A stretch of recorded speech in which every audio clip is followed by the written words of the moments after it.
Multi Mom Cartoon TV. Please like, share, comment, subscribe. Thank you friends. இதுதான் அழகான தங்கமலை காடு. இங்க என்ன நடந்துச்சுன்னு பார்க்கலாம் வாங்க. காட்டில் உணவுக்கு மிகவும் தட்டுப்பாடு ஆயிருச்சு. அதனால காட்டில் இருக்க எல்லா பறவைகளும் உணவுக்கு ரொம்ப தூரம் போய் தேடி கஷ்டப்படுறாங்க. அந்த காட்டுல கழுகு ஒண்ணு இருந்தது. அதோட வீட்டு முன்னாலேயே மாம்பழ மரம் இருந்தது. அதுல எக்கச்சக்கமான பழங்கள் பழுத்து தொங்கிட்டு இருந்தது. ஆனா அந்த கழுகு ரொம்ப கஞ்சம் பிடிச்ச கழுகு. அதனால அந்த பழங்களை அது வேற யாருக்கும் கொடுக்காது. மோனா டோனி அதோட வீட்டுல உட்கார்ந்து யோசிச்சுட்டு இருக்குது. உணவுக்காக அலைஞ்சு திரிய வேண்டி இருக்கு. அப்படி வெகு தூரம் தேடி போனாலும் தேவையான உணவு கிடைப்பதில்லை. இப்படியே போனா என் நிலைமை என்ன ஆகும்? அப்போ அந்த கழுகு பறந்து போயிட்டு இருக்குது. அது போட்டிருந்த கண்ணாடி கலண்டு மோனா டோனி பக்கத்துல விழுகுது. ஐயோ, என் கண்ணாடி கலண்டு விழுந்துருச்சே. கண்ணாடி இல்லாம என்னால எதுவும் பார்க்க முடியாதே. இப்ப கண்ணாடி எங்க விழுந்திருக்குன்னு கூட பார்க்க முடியலையே. சரி, மெதுவா நான் வீட்டுக்கு போறேன். வேற என்ன பண்றது? இந்த கண்ணாடி கழுவோடது தானே. இத வச்சுட்டு நான் என்ன பண்ண போறேன்? இத கொண்டு போய் நான் கழுகு கிட்ட கொடுக்கறேன். மோனா டோனி கண்ணாடி எடுத்துட்டு போய் கழுகு கிட்ட போகுது. யாரு யாரு என் பக்கத்துல இருக்கிறது? யாராவது மாம்பழத்தை பறிக்கிறீங்களா? இல்ல கழுகாரே, உங்க மாம்பழத்தை யாரும் பறிக்கல. நான் தான் மோனா டோனி. உங்க மூக்கு கண்ணாடி கீழே விழுந்துருச்சுல்ல, அத உங்ககிட்ட குடுக்கறதுக்காக வந்தேன். என்னோட கண்ணாடி இல்லாம எனக்கு ஒண்ணுமே தெரிய மாட்டேங்குது. உங்க முன்னாடி தான் இருக்கு, எடுத்து போட்டுக்கோங்க. மிகவும் நன்றி மோனா டோனி. நான் நினைச்சேன் இனிமே என்னோட கண்ணாடி எப்பவுமே எனக்கு கிடைக்காதுன்னு. உனக்கு ஏதாவது வேணும்னா என்கிட்ட கேளு. என்னோட கண்ணாடிய நீ கொண்டு வந்து கொடுத்ததுக்கு நான் உனக்கு ஏதாவது கொடுக்க விரும்புறேன். நான் 2 நாளா எதுவும் சாப்பிடல. ரொம்ப பசியா இருக்குது. இந்த காட்டுல சாப்பாடும் எதுவும் கிடைக்கல. எனக்கு ஒரே ஒரு மாம்பழம் கொடுங்க. 2-3 நாளைக்கு நான் சாப்பிட வச்சுக்கிறேன். இதை எடுத்துட்டு போ. இது தீர்ந்த உடனே மறுபடியும் வந்து வாங்கிட்டு போ. நான் உண்மையில ரொம்ப பாசமா இருக்கிறேன். மாம்பழத்தை எடுத்துட்டு தன்னோட வீட்டை நோக்கி போகுது மோனா டோனி. கபாலி காக்கா மோனா டோனியோட வீட்டுல மாம்பழம் இருக்கிறத பார்த்து அங்க வருது. மோனா டோனி, உனக்கு இந்த மாம்பழம் எங்க இருந்து கிடைச்சது? இந்த காட்டுல ஒரே ஒரு மாம்பழ மரம் தான் இருக்குது. அதுவும் அந்த கழுவோடது மரம். அது யாருக்கும் ஒரு துண்டு மாம்பழம் கூட கொடுக்காதே. கழுகக்காவோட மூக்கு கண்ணாடி கீழே விழுந்துருச்சு. அது எனக்கு கிடைச்சது. அதை கொடுக்கறதுக்காக போனேன். அப்ப இந்த மாம்பழத்தை கழுகக்கா எனக்கு கொடுத்தாங்க. அப்புறம் இன்னொன்னு சொன்னாங்க, இந்த மாம்பழம் தீர்ந்த உடனே மறுபடியும் வா, உனக்கு இன்னும் மாம்பழம் தர்றேன்னு. இத கேட்ட உடனே கபாலி காக்காக்கு பொறாமையா இருக்குது. சரி, நீ சாப்பிடு, உனக்கு பசிக்கும் இல்ல சொல்லிட்டு கபாலி காக்கா பறந்து போகுது. வீட்டுக்கு போய் கபாலி காக்கா நடந்த எல்லா விஷயங்களையும் ராணி காக்கா கிட்ட சொல்லுது.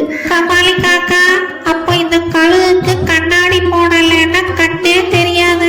நாம 2 பேரும் கழுகோட வீட்டுக்கு பின்னாடி ஒளிஞ்சுக்கலாம். கழுகு தன்னோட மூக்கு கண்ணாடியை கலட்டி வைக்கிற நேரம் பார்த்து நம்ம மாம்பழத்தை பறிச்சுட்டு ஓடி வந்துடலாம். எனக்கு தெரியும், என் மனைவி எப்பவுமே நல்ல ஐடியாவா தான் சொல்லுவான்னு. மறுநாள் 2 பேரும் கழுகோட வீட்டை நோக்கி பறந்து போறாங்க. அங்க கழுகோட வீட்டுக்கு பின்னால ஒளிஞ்சு உட்கார்ந்துட்டு இருக்காங்க. என்னோட தங்கைய பார்த்து எவ்வளவு நாள் ஆச்சு.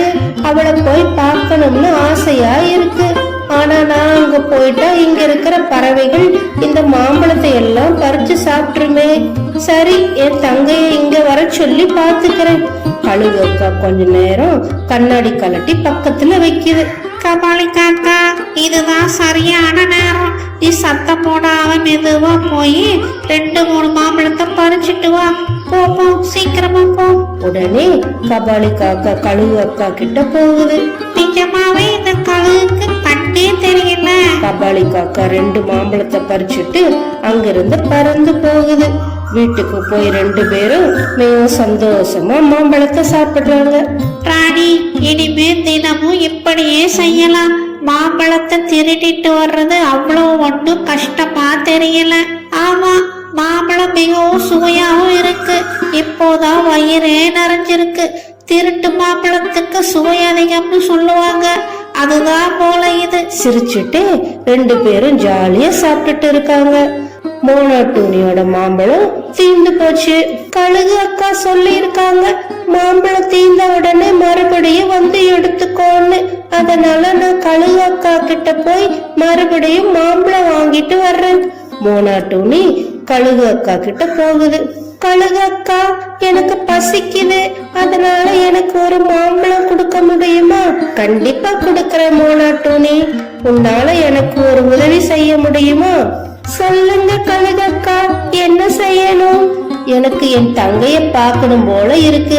அவ பக்கத்து காட்டுல நதிக்கு அந்த பக்கம் இருக்கா. நீ அங்க போய் அவளை சந்திச்சு நான் அவளை சந்திக்க விரும்புறேன்னு சொல்லிட்டு கொஞ்சம் மாம்பழத்தையும் கொடுத்துட்டு வர முடியுமா? கண்டிப்பா செய்யறேன் கழுகக்கா. நீ ரொம்ப நல்லவ மோனாட்டூனி. நீ மாம்பழத்தை திருடுறதும் இல்ல, ஆனா இங்க சில பறவைகள் மாம்பழத்தை திருடிடுறாங்க. எனக்கு ரொம்ப கோபமா வருது. மோனாட்டூனி மாம்பழத்தை வாங்கிட்டு அங்கிருந்து பறந்து போகுது.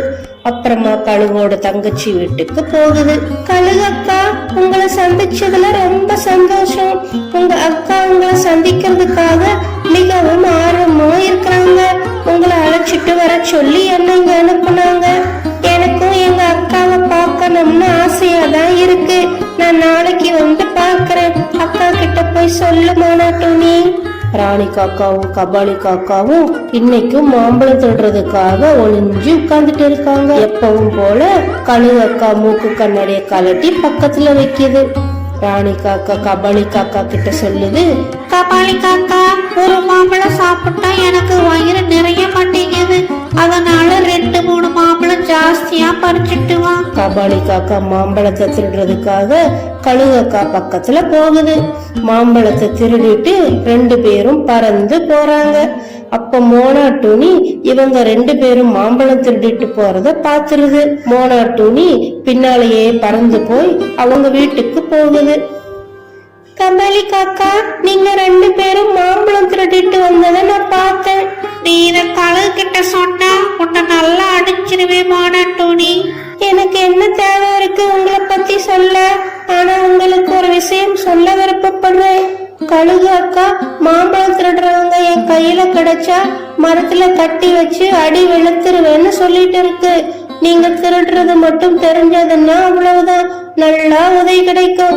அடி வாங்குறதும் வாங்காதது நாங்க பாத்துக்கிறோம். நீ முதல்ல பேசாம வாய முடிட்டு இங்கிருந்து கிளம்பு. மோனாட்டூனி அங்கிருந்து கிளம்பி போகுது. மோனாட்டூனி தன்னோட கூட்டுல உட்கார்ந்து மாம்பழம் சாப்பிட்டுட்டு இருக்குது. அப்போ அங்க மணிப்புறா வருது. மோனாட்டூனி, எனக்கு ரொம்ப பசியா இருக்குது. எல்லா இடமும் தேடி பார்த்துட்டு எங்கேயும் உணவு கிடைக்கல. எனக்கு கொஞ்சம் மாம்பழம் தர முடியுமா? சரி மணிப்புறா, நீயும் சாப்பிடு. கபாலியும் ராணியும் கழுகு அக்காவோட மாம்பழங்களை திருடுறாங்க. இந்த விஷயம் கழுகு அக்காவுக்கு தெரிஞ்சா நல்லா அடி உதை கொடுக்க போகுது. அவங்க என்ன இப்பதான் முதல் முறையா திருடுறாங்களா என்ன? இதுக்கு முன்னாடியே பல தடவை மாட்டிக்கிட்டு நல்லா அடி வாங்கி இருக்காங்க. ஆனா திருந்தவே மாட்டேங்கிறாங்க. நாளைக்கு நிறைய மாம்பழங்கள் பறிச்சுட்டு வரணும் கபாலி காக்கா. கொஞ்சமா பறிச்சுட்டு வர்றது பத்தவே மாட்டேங்குது. நிறைய கொண்டு வந்தா ஜாலியா இருக்கலாம்ல.